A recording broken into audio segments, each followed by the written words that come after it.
After 1.5 months of looking for the LEGO D&D minifigures, we finally managed to find 3 at a Target in town. I honestly thought things couldn't get better. That is, until I got the other 9. So today I'm going to be showing you all the minifigures, so let's get started. Our first minifigure here is the Dwarf Barbarian, and she's pretty well detailed, having dual molded arms, a horn on her back, and a necklace with dragon wings on it, and she has a double-sided head with the other side being fierce, and she has an alternative head that can be a male dwarf with a beard, and he's also double-sided. Now the 2 accessories here are what I believe to be a great axe, because barbarians start out with those in their inventory, and this magical great axe looks a lot like it with the double blades. Now the double bladed piece is a new piece and it's really cool. And the barbarian also comes with a torch. In D&D, the barbarian is a tank and a lot wilder and more primal than the fighter. Think Viking in comparison to a knight. So that's why this one's wearing furs on his or her shoulders. Since this barbarian is also a dwarf, the minifigure has medium legs. In D&D, dwarves are medium characters that are usually about 4 to 5 feet tall. Our next minifigure is Tasha the Witch Queen, and her design is extremely accurate to the one on the front cover of Tasha's Cauldron of Everything, which is a source book. And she's double-sided, so she has a cackling face on the other side. Her accessories are a cauldron with some pink fire coming out of it, and a spellbook, which is also on the front cover of Tasha's Cauldron of Everything, and inside you can find the spell for Tasha's Hideous Laughter. Now, Tasha is a chaotic neutral character that has shown up in a few D&D references, and the Hideous Laughter spell basically makes the creature that the spell is cast on think everything is extremely funny and fall over laughing, and he might get knocked prone in the process. Next up, we've got Count Strahd von Zarovich in all his vampiric glory, and this is probably one of the most famous characters in D&D, as he's been around since the first edition. He also has a double-sided face with an angry expression on the other side. Now, one of his accessories is his longsword, which is really cool, and it's actually the longest sword I have, even a little bit longer than Godric Gryffindor's sword. His other accessory is a wine goblet, which is not really that eventful. He also has a new black rat, which will be very helpful in a lot of MOCs, I can tell. But yeah, in D&D, this guy is basically the vampire lord that rules over Barovia, which is a haunted kingdom. It'd be awesome if they made Ravenloft one day. That would be a really cool set. Next up, we have one of my favorite villains here, Zast Tam, who is decked out in his red robes, and he's the first one here not to have a double-sided head or printed arms. However, he does have markings on the other side of his head. His robes are very simple but still really cool, and he has a fireball as an accessory and also a new transparent red version of the classic OG skull. So Zast Tam is basically one of the most powerful liches, which are basically like necromancer wizards, and he is one of the evil red wizards. Next up, we have the Halfling Druid, who is wearing a new hood piece with antlers and a leaf-like cape.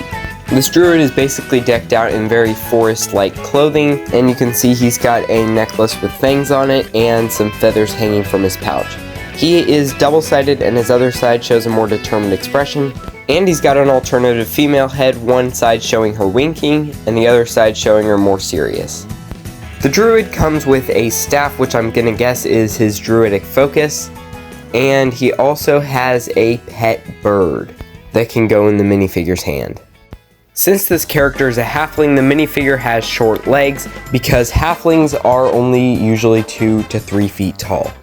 Halflings are basically like hobbits from Lord of the Rings. I'm not sure exactly why this one has sideburns, I don't know. It's a great minifigure overall. And basically druids are the nature spellcasters that are more in tune with the forest and animals and stuff like that. This guy seems to fit the picture for that. Next up, we have the Aarakocra Ranger, who, being an anthropomorphic eagle, looks a lot like the eagles from Legends of Chima. And this guy is decked out in his ranger stuff, and you can see he's even got back printing, and he's hiding a knife in his belt there. His accessories include this longbow, which is the slightly newer design, being a little stockier than the original, and we also get his little tracking puppy. And look at that, we even get those Lupin werewolf legs in a new print. Our next minifigure is the Gith Warlock, and his skin color is actually that classic yellow minifigure color, so you could easily slap his head onto a LEGO City minifigure. In D&D, the Gith are humanoids that were enslaved by mind flayers for a very long time. They have yellow skin and are usually from 5'5" to 6'11" in height. This one is double-sided and his alternate face shows a fierce expression. He also has an alternate head for a female, and on one side she's smiling, the other side she's more serious and ready for combat. The Gith Warlock's accessories include a rod or staff for spellcasting. This one has an eye on it, which looks pretty cool. And the minifigure also comes with a cool new dagger. And the best part is there's a spare one, so the Warlock can wield twin blades. The box also comes with spare shoulder plates and a lightsaber handle for that staff. It's been noted before, but the Lady of Pain is the perfect name for a LEGO minifigure whose headgear is composed of spikes. This character is so powerful and mysterious that we don't even have a stat block of her. However, she is chaotic neutral.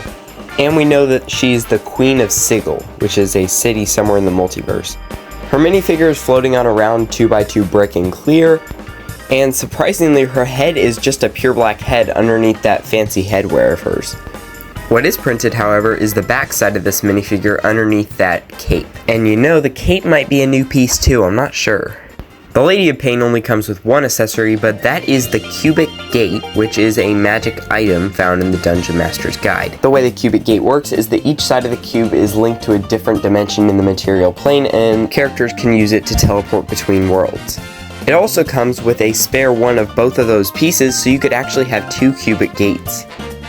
Next up, we have one of my favorite player minifigures here, the Golden Dragonborn Paladin. This guy is fully decked out in plate armor. This minifigure uses the dragon minifigure head mold that they've been using since video a couple years back, but then they reintroduced in the LEGO D&D set, and now they have it in gold. I like Dragonborns because they each have their own breath weapon and something, whether it be a color, a metal, or a gem that they're associated with. My hope is that one day they make all the kinds of Dragonborns. This minifigure is really well built because even underneath his plate armor, he's very detailed on his torso, and he's got a water skin or bottle on one side of his belt and a blue pendant on the other side. Now the funny thing is, paladins usually wear chainmail and wield a longsword, although the legacy version from 2014 can start out with other martial weapons. This one though has plate armor, and instead of a longsword, he wields a Morning Star, which is a pretty cool build here, made up of a new blue rod piece and a crystal piece I've never seen before. Paladins are also known for carrying shields, and this one bears the symbol of the good Dragon King Bahamut. Next up, we have the Tling Sorcerer, and this minifigure is pretty cool, all decked out in gold and purple. She also has a tail and a new hair mold with horns. Tieflings are a race of humans that had infernal heritage infused into their bloodlines. Because of that, this minifigure has horns, a tail, and orange skin. This minifigure is double-sided and has an angry expression on the other side, and also has a different head for the male Tiefling, and one side shows him smiling, the other side shows him ready for combat. The spell that this Tiefling minifigure comes with, I'm guessing, is Magic Missile, because Magic Missile shoots 3 glowing projectiles, but it could definitely be used for other spells. This minifigure also comes with either a pseudo-dragon or a red dragon wormling, and since sorcerers can't use the Find Familiar spell, I'm guessing this one picked it up on one of her adventures. Our next minifigure is not a player character, but a monster, the Mind Flayer. In fact, this is the very type of monster known for enslaving the Githyanki. And this guy with the tentacles coming out of his face looks like the kind of person who would want to eat somebody's brains while they're still alive. And while this dude doesn't come with any weapons, he does come with a pet intellect devourer, which looks like a brain on legs with a tail. And this guy can fit perfectly on top of a minifigure's head. So I guess he can take bodies after all. And our last minifigure is the Elf Bard, and this guy uses basically LEGO's whole color palette from magenta to teal. I'm guessing these are the fine entertainer's clothes that D&D bards usually wear, and you can see that his gear and equipment is a lot different from, say, the barbarians. This guy is double-sided, and his other side shows him singing.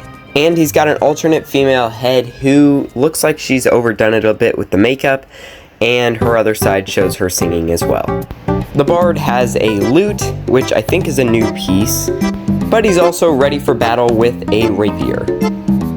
I hope you enjoyed this video and learned something about either the D&D minifigures or D&D itself.